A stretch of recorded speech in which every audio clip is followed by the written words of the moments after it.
Today, a lot of Christians think that like God brought the nation of Israel back, and God did this wonderful work. But really, was it really the will of God to bring these people back into Israel, or was it the will of the United Nations? And so I'm Israel. Those people over there are not Israel. We as Christians are the chosen people of God. We are the true Israel, and we are marching to Zion. We know that the Jews of Jesus' day looked on the Gentiles with condescension, believing that they were forsaken by God. But in the book of Acts, we read of God extending His grace to the Gentile nations of the world. Now imagine those same Gentiles, having been saved and welcomed into Christ's church, looking back at the Jews with condescension. Paul, who was inspired by the Holy Spirit and who knew human nature, warned of that very thing. Thou wilt say then, the branches were broken off that I might be grafted in. Well, because of unbelief they were broken off, and thou standest by faith. Be not high-minded, but fear. For if God spared not the natural branches, take heed lest He also spare not thee. We independent Baptists have among us the very teaching I just described, a wicked teaching that contradicts Scripture and the very nature of God. Replacement theology is the heretical idea that God has abandoned the Jews and replace them with the church. Just as the Jews underestimated the wideness of God's mercy, so do these Christians misunderstand God and His intentions. A God who is not able to deliver His own people is a very small God, and in fact, He's not the God of the Bible. Stephen Anderson, the false teacher of Phoenix, has put together a video recently entitled Marching to Zion, in which he completely turns the Bible on its head in an attempt to prove that the church has replaced Israel. I first became aware of Anderson, as I'm sure a lot of people did, when he got into a scuffle with border guards in 2009. He struck me then as being someone who was looking for attention, but I never would have believed he would have attracted a following. Not only has he attracted a following, his teachings are infiltrating independent Baptist churches all over the world and are creating much havoc. I know of numerous cases where Andersonites have torn families and churches apart with their false teachings. Not only that, but Anderson sports a strange attitude for someone who claims to be saved by grace. He prays for people to go to hell. Here he's praying for Barack Obama to go to hell. When I go to bed tonight, that's how I'm going to pray. And you say, are you just saying that? No. When I go to bed tonight, Stephen L. Anderson is going to pray for Barack Obama to die and go to hell. I would like to break down Marching to Zion into its main points and compare it with Bible doctrine in hopes of showing that he is unfit to lead others. Here's the essence of Marching to Zion. Israel is not Israel, the Jews are not the Jews, and God is no longer interested in the land promised to Abraham. That means a lot of the language in the Bible must be spiritualized, and when you do that, it's very easy to lose your footing. He has enlisted several other independent Baptist pastors who agree with his point of view to make it appear that this is a widespread belief. To set the record straight, Jesus Christ came as a light to two specific groups, a light to lighten the Gentiles and the glory of thy people Israel. Those who are saved by faith in Christ form a third group, the church. Give none offense, neither to the Jews, nor to the Gentiles, nor to the church of God. The church did not replace Israel. These are two separate groups, and God has plans and dealings with both of them. Very simply, God chose Israel as His representative nation in this earth, but they failed Him. In Deuteronomy 28 and many other places, God warned them of the consequences of unbelief. The warnings included severe judgments, ultimately being thrown out of the land He had given them. And it shall come to pass that as the Lord rejoiced over you to do you good and to multiply you, so the Lord will rejoice over you to destroy you and to bring you to naught, and ye shall be plucked from off the land whither thou goest to possess it. The prophecies of Deuteronomy 28 have been fulfilled to the letter, but that is not the end of the story. Throughout the Old Testament, God sent prophets to remind Israel, no matter what their hardships or failures, God would one day permanently redeem them for His own name's sake. But Zion said, the Lord hath forsaken me, and my Lord hath forgotten me. Can a woman forget her sucking child, that she should not have compassion on the son of her womb? Yea, they may forget, yet will I not forget thee. Behold, I have graven thee upon the palms of my hands. Thy walls are continually before me. And then in Isaiah 45:17, but Israel shall be saved in the Lord with an everlasting salvation. Ye shall not be ashamed nor confounded, world without end. To make this video as brief as possible, I'm going to lump some of his major points under a few headings to simplify a somewhat confusing presentation, and then give an answer to those points. First, Anderson attempts to prove that the Jews are forsaken by God because of their apostasy. He interviews a number of Jewish rabbis and leaders to get authoritative answers regarding blasphemous statements in the Talmud, their beliefs about the writings of Moses, the failure to practice basic Jewish rituals like circumcision, and their use of the Star of David. Many such things that are supposed to prove that the Jews are beyond the reach of God. Mr. Anderson is wasting his time gathering contemporary evidence against the Jews. The Bible has already told us everything we need to know about Jewish unbelief. They crucified their own Messiah and are guilty of numerous crimes against God. This we know. In putting together all of this evidence, Anderson hopes to convince us that God has completely washed his hands of the Jews and has replaced them with the Christian church. Which begs the question, is he suggesting that Christianity has met God's perfect standard in a way that Israel did not? If so, where is this great success? Roman Catholicism? The mainline churches? The emerging church? Pentecostalism? Or even independent Baptists? It seems pretty clear from Scripture that the Bible teaches that Christianity will be almost completely apostate when the Lord returns. And we see that on every hand. Just as Israel fell away from God, the Bible predicts the same thing for Christianity. Churches are not going to replace Israel. Churches are mirroring Israel. In both groups, we can expect a small remnant who follow the Lord in the truth that He has revealed. Because they remain in unbelief, Anderson believes that God has permanently rejected the Jews, but I would remind him that Isaiah, Jeremiah, Daniel, Ezekiel, Moses, and Paul also condemned Israel for their apostasy, but they never hinted that Israel would be ultimately forsaken by God, and in fact they said just the opposite.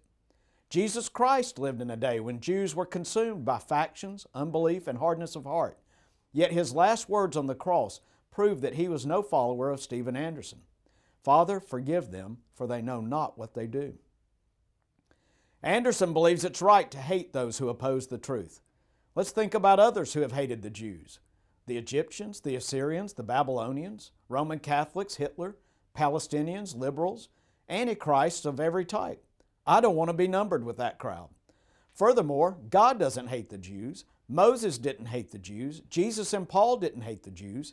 But Satan and this wicked world system absolutely hate the Jews and anything else having to do with God. Point number 2, Anderson attempts to make the false claim that evangelical Christians accept the Jews in their current state. To prove this, he uses John Hagee to represent evangelical Christianity. False teachers often use men of straw to make their point, and that's what we have here. Hagee is a far-out Pentecostal televangelist with a number of strange ideas. He's a good example for Anderson because Hagee does not believe that the Jews need evangelizing. But he in no way represents conservative, Bible-believing Christians. Bible-believing churches have always sought to bring Jews to a saving knowledge of Christ, and they certainly understand that God is not done in His dealings with the Jews. Using John Hagee is typical of the type of fraud that Anderson perpetrates in this video. Point number 3. Anderson attempts to prove that Christians have never accepted the Jews as God's chosen people, that this is some sort of recent doctrine. What Christians does he quote to make the case? Roman Catholic Church fathers and Protestants like Martin Luther. I certainly don't take my doctrinal positions from the fathers of the Roman Catholic Church and from Protestants. The Roman Catholic Church doesn't even know what the gospel is. Why should I listen to them about anything? And while there may be a lot about Martin Luther that I appreciate, particularly his bold stand against the Pope of Rome, Luther hated Baptists and he hated Jews. He was wrong on both of those counts. This is the problem with replacement theology. Replacement theology has its origins in the Roman Catholic Church and those groups that came out of her. How strange that a pastor of a fundamental Baptist church would hold this doctrine. But it is clear that Anderson will use almost anyone, including Roman Catholic Church fathers, to help reinforce his ridiculous arguments. Point number 4, Anderson and the preachers who speak on this video tell us that God had nothing to do with the Jews' return to the land of Israel in 1948. Anderson and his cohorts must face the fact that their teaching is a direct attack on the movements of God on behalf of His people. They are ignoring God's providential watch care for the seed of Abraham and His orchestration of the movement of nations to bring about His will in regard to Israel.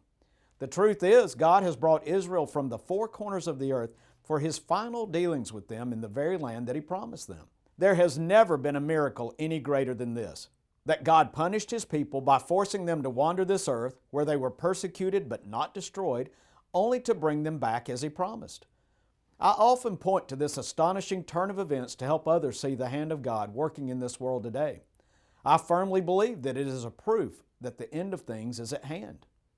And yet this wonderful, marvelous fulfillment of prophecy dealing with the Jews is attributed by Anderson and his cultic followers to the Antichrist and his one world government, not to the hand of God. And so if it's not the Lord who brought them back, then who did bring them back? It was the spirit of Antichrist that brought them back to the Promised Land. It was the United Nations who brought them back to the Promised Land. In Jesus' day, the Pharisees attributed the work of God to Beelzebub. Is this any different? To believe in replacement theology, ultimately you must somehow deal with the fact that there are a people who are called Jews, who have always been called Jews, who have been recognized as Jews in every nation in which they have resided, and who have somehow come back to Israel after 2,000 years of wandering. It almost sounds providential, doesn't it? In fact, it perfectly parallels numerous prophecies that predict that very thing. The fifth and final point we would make from Marching to Zion is that Anderson and his followers tell us that God is not even interested in a physical land. You know, the Bible says in Hebrews chapter 11 that Abraham wasn't looking for a physical land. He looked for a city which hath foundations, whose builder and maker is God. We as Christians are looking for a new Jerusalem. We're looking for a heavenly city. If Anderson is right about this, there is not one thing we can know for certain from Scripture. Virtually every page of the Old Testament is taken up with a specific land and a specific people. The Abrahamic covenant gives specific details about the land that is at stake, and that covenant has never been rescinded. Not only does replacement theology confuse important Bible doctrines for today, it destroys the prophetic element of future events. The Old Testament contains hundreds of specific statements about the millennial reign of Christ in the land of Israel. The incredible power of Bible prophecy rests in its unmistakable clarity. You can read it and make predictions based on what you read. Alexander Keith, a preacher of yesteryear, did just that. Writing in the 1850s, he saw Israel scattered as sheep having no shepherd, but he read in the prophets of a day yet future when Israel would be brought back to the land. He admitted that it seemed almost impossible to believe, knowing the geopolitical circumstances of his day, yet he confidently asserted that Israel would come home. It is enough for Christians to know that 2,000 years cannot prevent the heaven-chartered right of the seed of Abraham to the final and everlasting possession of the land of Canaan. If Alexander Keith had been a follower of Stephen Anderson, he would have concluded that there would be no future prophetic fulfillment regarding the land of Israel, but he would have been wrong. Today we live in a day when blind Israel is back in the land, waiting for the culmination of all things. As far as future events, Anderson believes that Israel and the unbelieving denominations of the world will receive the Antichrist. We believe the same thing. But for Anderson, it ends there, with Israel destroyed by God at the height of their apostasy. In Anderson's twisted handling of Scripture, God's judgment will gloriously fall on Israel, and those who believe in Christ will triumph over her. Israel will be thrown down, and the church will be lifted up, according to Anderson. But the Bible does not end that way. In the end, God will bring obstinate Israel to a knowledge of the truth. And so all Israel shall be saved, as it is written, "There shall come out of Zion the deliverer, and shall turn away ungodliness from Jacob. For this is my covenant unto them, when I shall take away their sins." Israel's very apostasy is a fulfillment of prophecy. According as it is written, God hath given them the spirit of slumber, eyes that they should not see, and ears that they should not hear unto this day. Their unbelief is a miracle in and of itself. Each time they celebrate the Passover, they are acknowledging that a lamb paid the penalty for their sins. Each time they look upon the Passover matzah, they are handling a piece of bread which is striped and pierced. Each time they pray next year in Jerusalem, they are being reminded that God will ultimately call their nation home. Jesus promised them blindness, and blindness they have. But one day the scales will fall from their eyes, just as the scales fell from Paul's eyes. Behold, he cometh with clouds, and every eye shall see him, and they also which pierced him, and all kindreds of the earth shall wail because of him. Even so, amen. And one shall say unto him, What are these wounds in thine hands? Then he shall answer, Those with which I was wounded in the house of my friends. God is not done with the Jews. Before the day that their eyes are opened, I believe that they are going to endure days which are going to make the Holocaust seem like a walk through the garden. I believe that the Jews' worst days are yet ahead. But guess what? I also believe, from my reading of Scripture, that the Jews' best days are ahead. Jesus Christ is going to split the Mount of Olives in two. God is going to level Jerusalem, and healing waters are going to flow out toward the Mediterranean Sea and toward the Dead Sea. The desert is going to bloom like a rose. The lame and the blind and the sick will be healed, and the Jews will be restored. All nations shall flow into physical Jerusalem, just as the Bible says. One of the great dangers of Steven Anderson's teaching is one that Paul warned about: the wild branches boasting against the natural branches. He said that we Gentiles should walk with fear and trepidation in this area, and not to be haughty. Anderson, though, has no fear to violate these very serious warnings and to teach others to do so.